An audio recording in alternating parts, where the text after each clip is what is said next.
So let's begin.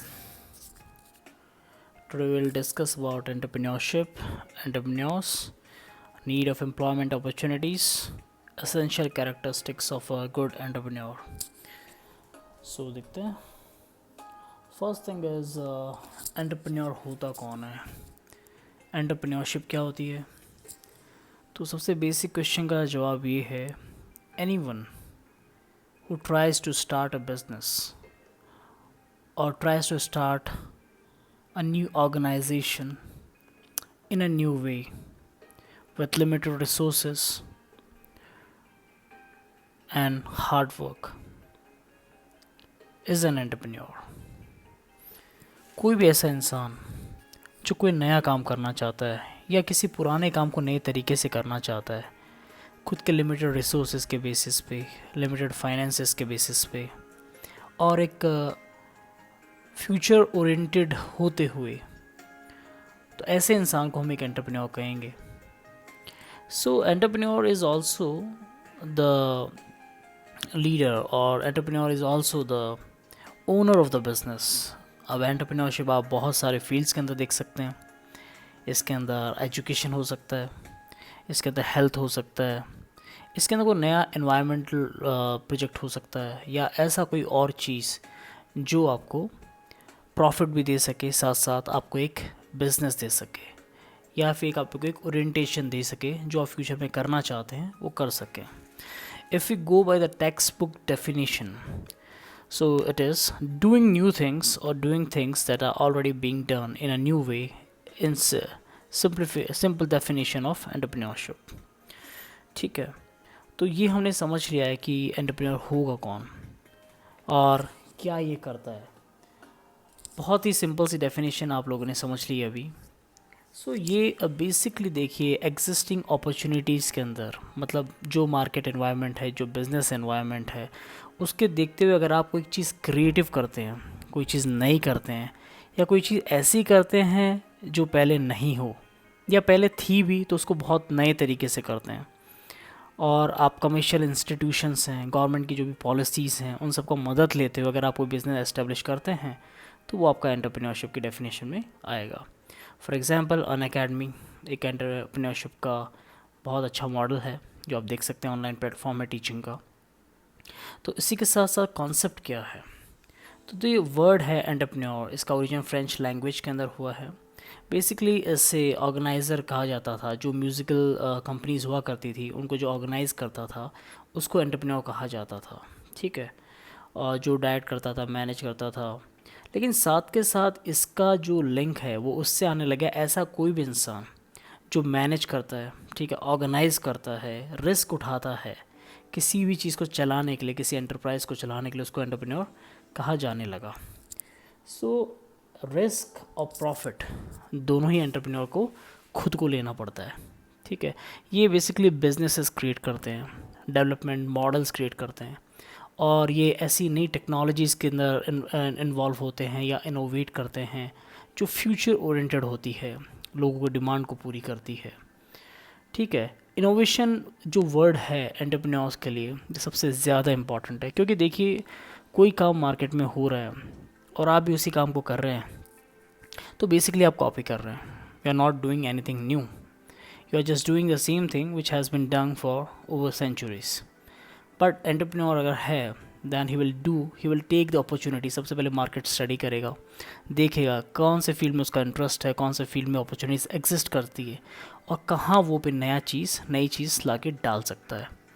सो हम ये मान के चलते हैं ये एक ऐसा आदमी होता है जो रिस्क लेने के लिए तैयार होता है, और साथ साथ प्रॉफिट की रिस्पॉन्सिबिलिटी, प्रॉफिट जो मिलेगा वो भी उसी का होगा और रिस्क भी उसी की होगी. ठीक है, और इसकी अगर एग्जांपल्स की बात करते हैं तो इंडिया के अंदर टाटा बिरलास बिग एंटरप्रेन्योर्स हैं जिन्होंने बड़े बड़े एस्टेब्लिशमेंट्स कर रखे हैं. रिलायंस हो सकता है, आप बोल सकते हैं.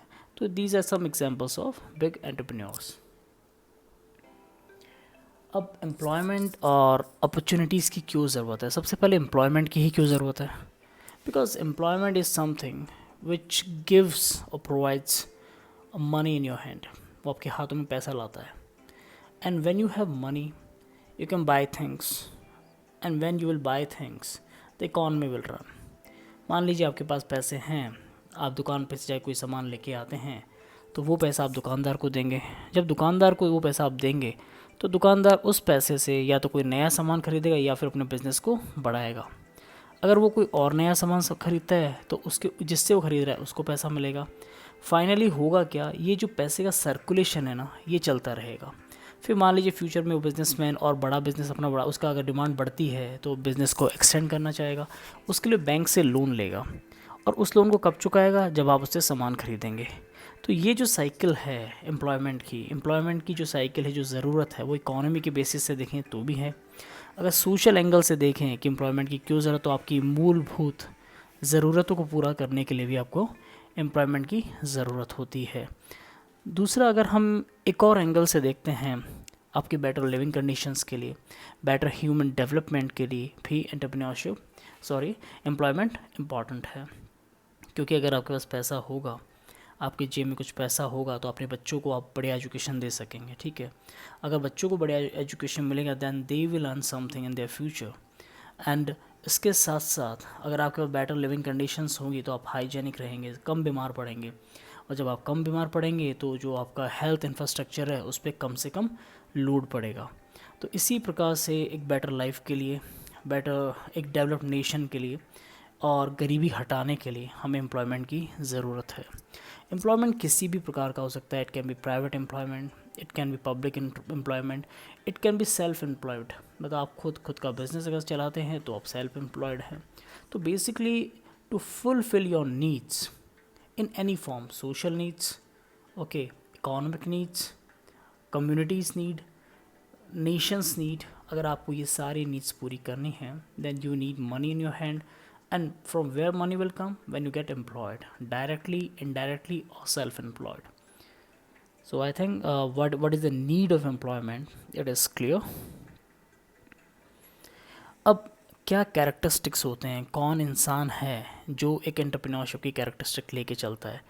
दीज कैरेक्टरिस्टिक्स, ऐसा नहीं है कि थंब रूल है कि यही होंगी तो ही आप एंटरप्रेन्योर बन सकते हैं, but these are some of the desired characteristics. मतलब ये इनकी अगर ये हो तो बेहतर है।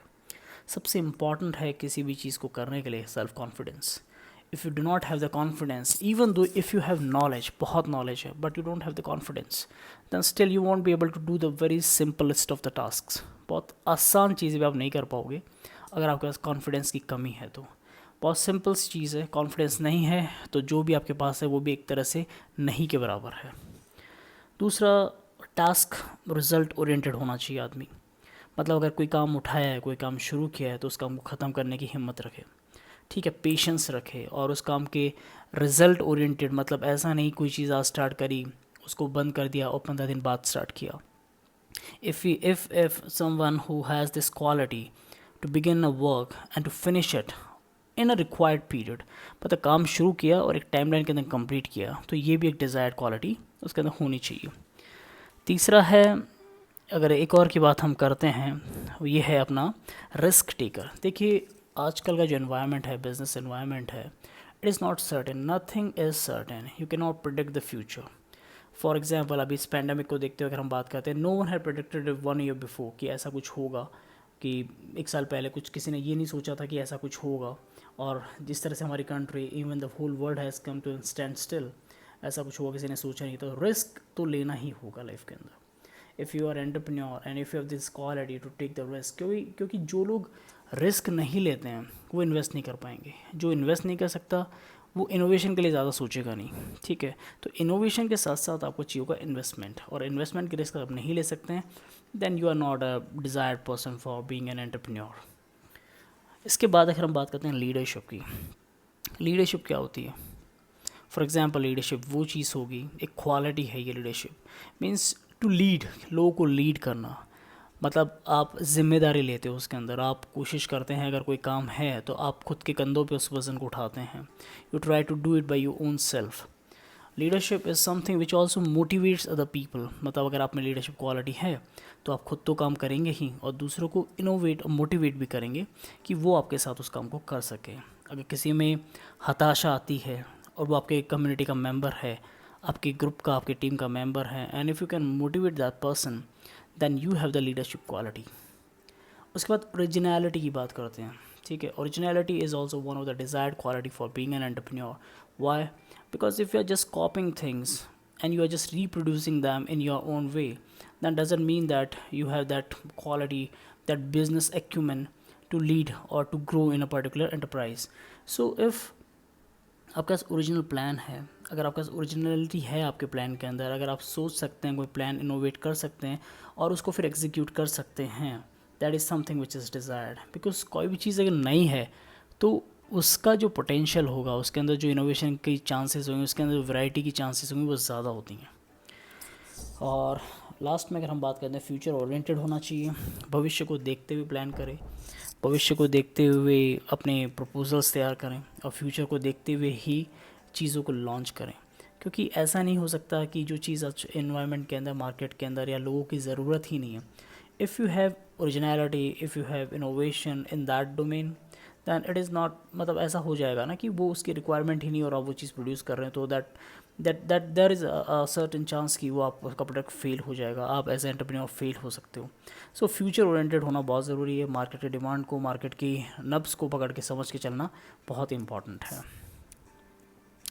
क्वालिटीज़ सेम है ऑलमोस्ट. रिस्क टेकिंग एबिलिटी होनी चाहिए, हाई लेवल ऑफ मोटिवेशन होना चाहिए, बिजनेस एक्यूमेंट. बिजनेस एक्यूमेंट मतलब बिज़नेस की समझ होनी चाहिए कि कौन सा बिज़नेस, कौन से रिक्वायरमेंट अभी हमें चाहिए, कौन सी चीज़ चल सकती है, कौन सी चीज़ नहीं चल सकती है. सेल्फ कॉन्फिडेंस होना चाहिए, पॉजिटिव सेल्फ कॉन्सेप्ट होना चाहिए, लीडरशिप क्वालिटीज़ होनी चाहिए, फ्लेक्सिबिलिटी होनी चाहिए, मतलब चेंजेस के लिए अडोप्ट होने के लिए तैयार हो. अगर उसका जो बिज़नेस है एंटरप्रेन्योर का, वो कोई भी चीज़ अगर ऑर्गेनाइज कर रहा है, and if that thing demands change according to the existing environment, तो चेंजेस के लिए रेडी होना चाहिए ना. कभी भी अगर चेंजेस की ज़रूरत पड़े तो ऐसा नहीं हो कि इतना रिजिड सेटअप हो कि चेंजेस को अकोमोडेट कर ही नहीं पाए. तो the person should be ready for changes. तो ये एक और हो गया. और इसके बाद प्रॉब्लम सॉल्विंग एटीट्यूड होना चाहिए. कोई प्रॉब्लम अगर राइज आई तो उसको लेके नहीं बैठना है, you have to do something for that. मतलब प्रॉब्लम को सॉल्व करने पे ज़्यादा फोकस करना है, करने वाला होना चाहिए. ऐसा नहीं होना चाहिए कि प्रॉब्लम को लेके बैठने वाला हो. उसके बाद अगर मैनेजरियल कॉम्पिटेंस होना चाहिए, ठीक है. Ability to perceive opportunities and threats. एक एबिलिटी होता है, एक बिजनेस एक्यूमेंट में आता है कि क्या अपॉर्चुनिटीज़ आपके सामने हैं और उन अपॉर्चुनिटीज़ को आपको ग्रैब करने की जो टेंडेंसी हो, जो समझ है, वो इसमें होना बहुत ज़रूरी है. रियलिस्टिक होना चाहिए, ऐसा नहीं होना चाहिए हाइपोथेटिकल कॉन्सेप्ट लेके आ गया. रियलिस्टिक होना चाहिए, ठीक है. Independent of thought and action, this is very important. An entrepreneur should be independent of thought and action. ऐसा नहीं होना चाहिए कि मार्केट में कल को कोई नई चीज़ आए तो ध्यान वहाँ चला गया, या किसी ने कह दिया कि यार ये चीज़ तो नहीं चलेगी तो उस तरफ डाइवर्ट हो गया. So he should be realistic, he should be independent, and he should have a positive thought, and he should take actions regarding all these things. मतलब फ्यूचर को देखते हुए, प्रेजेंट को देखते हुए, बिजनेस एक्यूमेंट को अपना यूज़ करते हुए उसको एक्शन लेना चाहिए. So these are some of the desired qualities. So I think this topic is pretty clear. If you have still any doubt, you can ask me in the comment section. Thank you guys.